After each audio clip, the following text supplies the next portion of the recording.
Hi there, everybody. Welcome, KCIW listeners at 100.7 FM and KCIW.org, Brookings, Oregon. Yes, it's me, Joyously Free with none better than Joanie Lindenmeyer. I've been here 34 years, and I'm also an author, but we're going to start our day with our normal routine. I'll teach it to my guest who's sitting right across the plexiglass, and sparkling eyes, big smile, we are ready to go. And so your response is going to be, never been lived before. Here we go. It's a drum roll.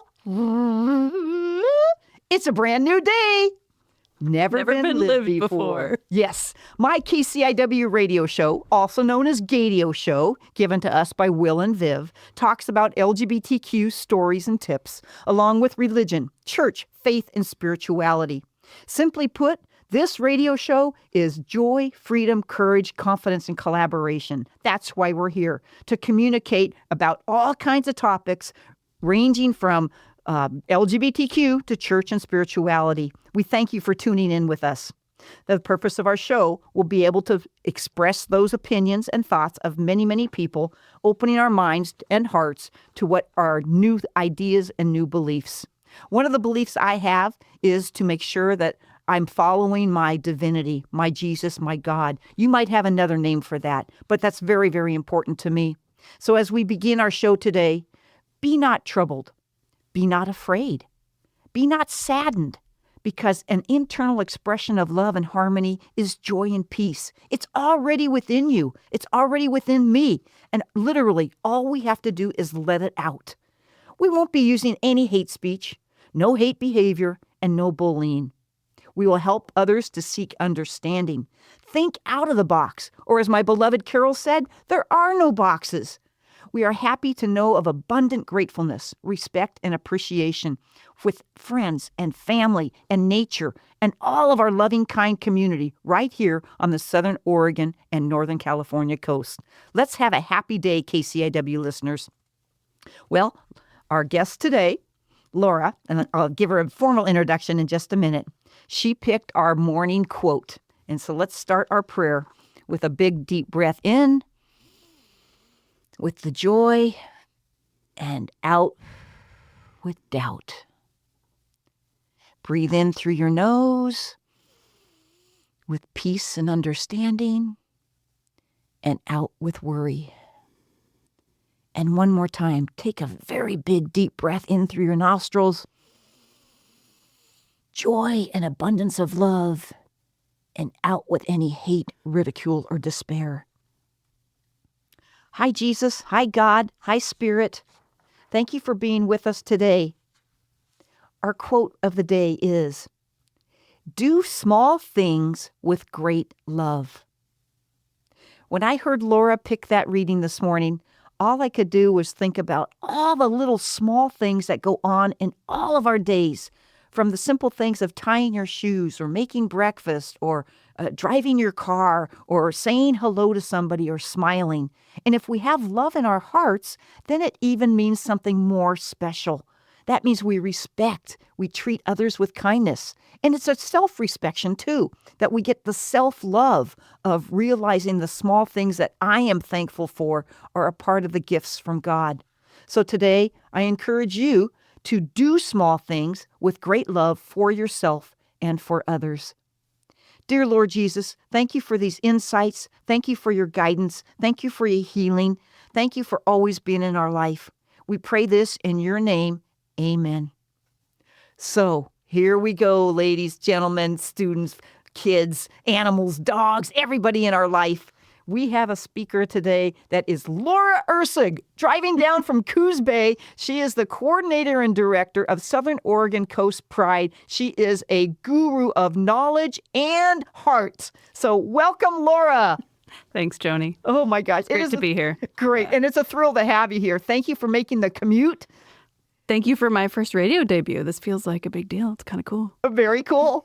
And you look really good. You got your headphones on, the big microphone in front of us, Yep. We'll make our voices shine. Mm-hmm. And of course, this will go on YouTube, and it will go on the KCIW website, and it's on NPR, and we're all over the place to help spread the good word. So, Laura, we're going to jump into some questions today. Our topic, of course, is rural pride, the ABCs of rural pride. And you and I know this, but maybe the listeners don't. The ABCs, that's accepting, belonging, and community. There we go. And that's going to be our topic because we have an event coming up locally in June, and we're going to probably say this several times. The date of that event will be June 7th at Azalea Park from 11 to 3. There we go. All right. Write that down if you haven't done that yet. Put it in your calendars. So that's the day for Brookings Pride. And so we're going to start off just by getting to know Laura and what she thinks and what she feels and just a little bit about her. Laura, why don't you take us back to the time where you and I first met? Oh, gosh, Joanie. It feels like so long ago and like yesterday. When did we first meet? Was it through one of the Pride activities? It was. Yeah. It was. You just came over. You're very... You make really intense eye contact, and you make sure to know people. And you're one of those people. I think the joy of doing Rural Pride is it's so relational based, and I could tell that you were someone who had a lot of relationships and a lot of love to add to our community. And so it was really nice. You're like the synergy you bring with you. Oh, well, thank you. Thank yeah. you. So that's how we met. Yeah. And at that time, you were and still are the director of Southern Oregon Coast Pride. How did you get involved in that? It's a long story, and it's a labor of love. This month, March. They both start with M. 10 years ago in March, my good friend and I started what we called the Q&A of Coos County, which is Queers and Allies. After a round of community discussions where people identified like the biggest need for our LGBTQ community is a space for young people to come and be accepted for who they are. And so that's kind of where this all began, is we wanted something outside of our work lives that we could contribute to our community. We're both queer women. And so that's where it all began, and it kind of snowballed. In 2019, we had outside folks coming into Coos Bay to do a Pride celebration, but it was really targeted with adults. And they had this outside group had to step back last minute, and it fell to some of our local community people to decide if we were going to have a Pride or not. And we decided we wanted one, and we wanted it to be a little bit more open and family friendly. So summer of 2019 is when that first Pride happened in Coos, and ever since then we've been growing and people have been coming, and we've tapped into a lot of really great humans in our communities who want to see Coos and Curry counties flourish. I love it. Some of the key words that you just said: open, family friendly, and accepting. And the ABCs, that's the number one, is accepting. Yeah. And I see the growth as a positive thing since 2019. Have you seen that growth? Oh my gosh, so much. I mean, literally it was one program every week, and now it's hours and hours of programs across 2 counties with a huge amount of volunteers that really are the people that make this organization run. Fantastic. Now, when you say program, let's back up a little bit because some of the listeners may not know this. Let's go back to LGBTQ. Can you give us just a simple thing of what those letters stand for and why we're using the word queer so much versus gay? Thank you. Well, really what I try and remember to do is that we say 2S LGBTQ. So 2S stands for Two-Spirit. And we had a really close relationship with a community partner up in Portland from NARA Northwest who shared with us, we put the 2S in front because our Indigenous communities were here before us, and we show honor and respect to them by putting them first. So that's the 2S. And then LGBTQ, lesbian, gay, LGBT, trans, and queer. Like the Q can be queer, it's questioning. As many of you know, we have so many alphabets. People joke that the queer community is an alphabet soup of titles, but we try and spell it out every time so that folks get to know and don't miss out on some important information. Right. And those are labels. Yeah. Those are labels. Those are just descriptions of what people either call themselves or other people call them. When I grew up, everything was known as gay, and then it switched to gay and lesbian. And now, and queer was a bad word. It was a derogatory word. It was a negative word, and it just brought out hate and discrimination. Yeah. And now, talk about the queer word now. Well, I think it's still one of those words that our community wrestles with, depending on like what region you grew up in, how old you are, your own experiences with the word. I think of it as it's a word that we've reclaimed in many ways. And each generation, I think, has a different relationship with the language. I think of our young folks now and the way they use certain words that I'm like, ooh, that is a slur. I'm not going to say that ever, But for them, it's that in-group naming of each other. So yes, context and culture mean everything. Absolutely. And that's the belonging, the B. ABCs. To me, that's the belonging. Talk more about that, please. Well, belonging is really what fostered the first meetings of Q&A, was just creating a space for bravery. We try to move beyond safe spaces because we acknowledge that safe spaces aren't real. Really what we need are places where we can be brave. And that means places where I can authentically be who I am, places where I know people are going to stand up and make sure that I'm respected for who I am authentically. And so, really for me, I come from a youth development perspective, grew up in summer camps, being a camper and then a counselor. And so like youth development is really near and dear to my heart. And I firmly believe and understand that like when we have a strong sense of self and belonging in our communities, we're able to go on and be, I don't know if the best version of ourselves is the right way of saying that, but we reach this self-actualization that we otherwise don't. And it's huge. It is huge. It is huge. And that's why from my first book of None Better led me to the Joyously free book, which is LGBTQ, Living Your Truth as People, Parents, and Allies. Yeah. And that's the whole principle, that when you feel belonged and loved, accepted, life is so much better. Because for many of us, we've been through harsh times, not happy times, and that's sort of going on in our world today. Is that one of the reasons why there are so many programs available? And can you describe those programs? Yeah. Well, the reality is, we're a huge, diverse community. The intersections of our identities with other identities are never ending, right? And so we're always growing and looking for new communities, ways to engage our community that are impactful to us. When you say the community, are you talking about the LGBTQ community?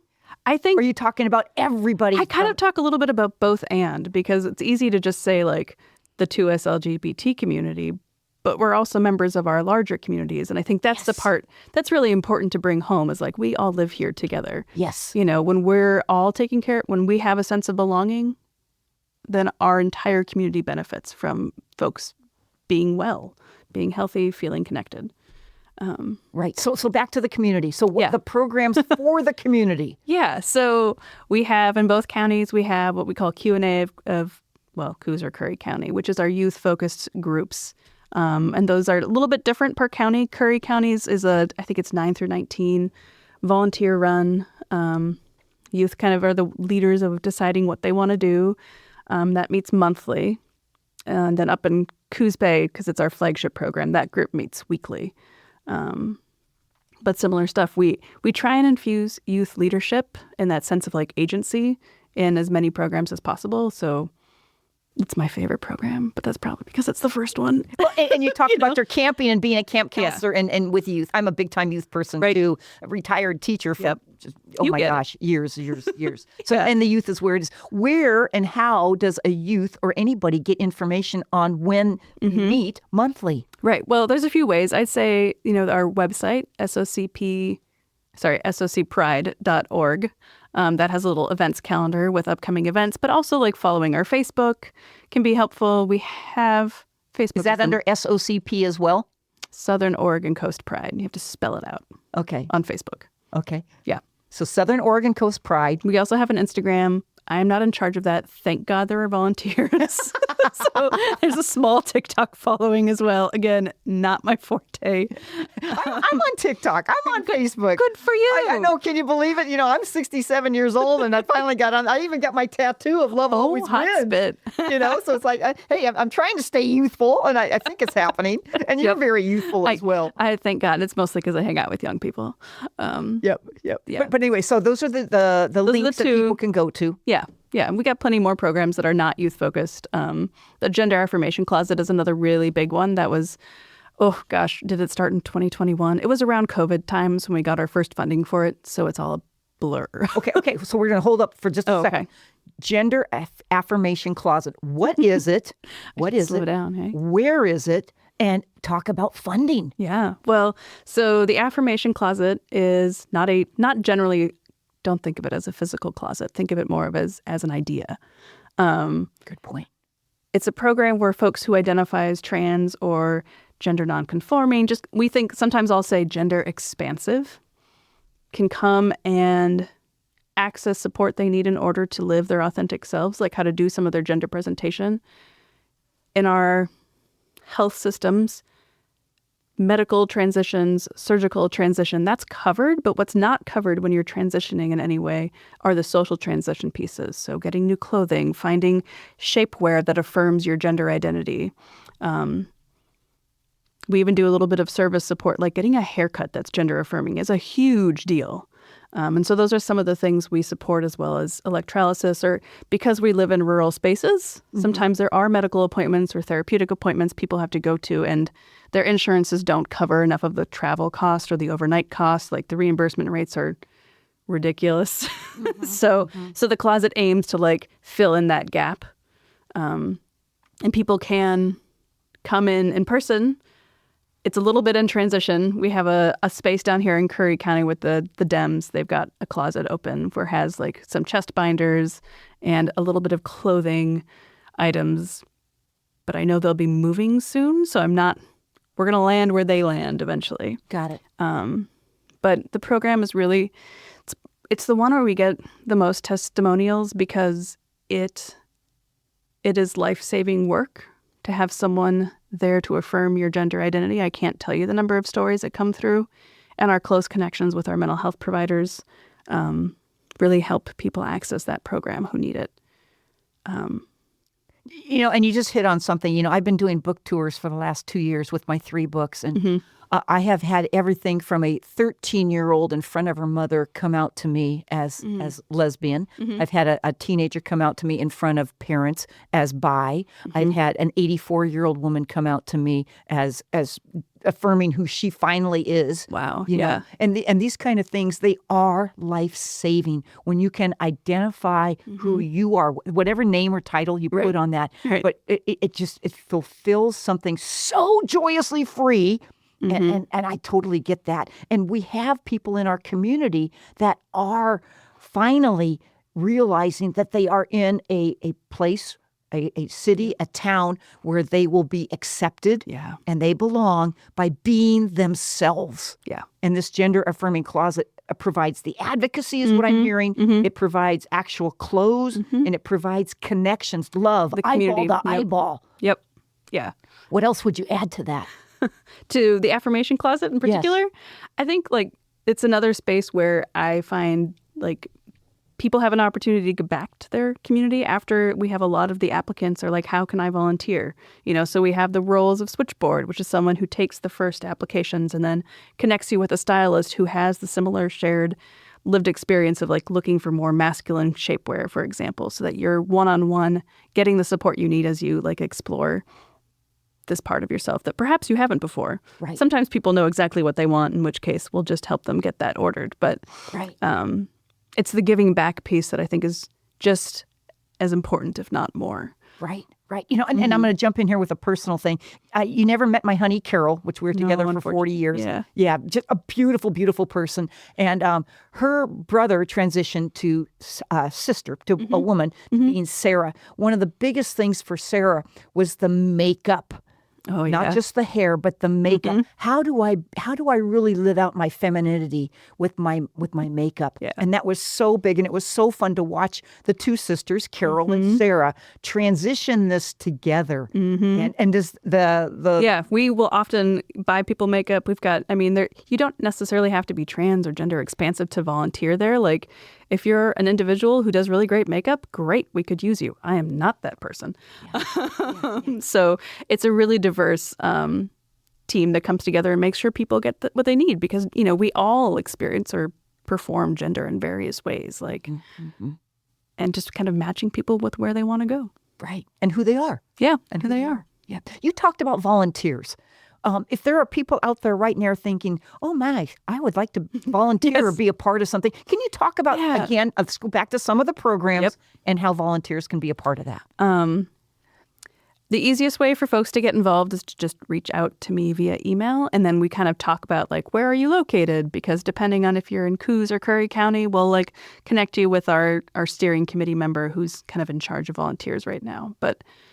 And what is your email, or what is? Oh, it's pride@UnitedWay, SWO, like Southwestern Oregon, .org.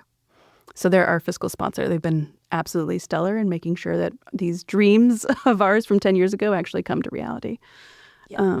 And I think that's an important part. United Way. United Way has been involved in so many people's needs for, I don't know how many decades. Right. And what a gift it is for us in Southern Oregon, rural Oregon, to have the United Way as our backing. It's huge. It meant that we could actually apply for grants, so I'm so indebted to that organization because of the stepping stones that they've laid out for us. So yes. Yeah. Yes.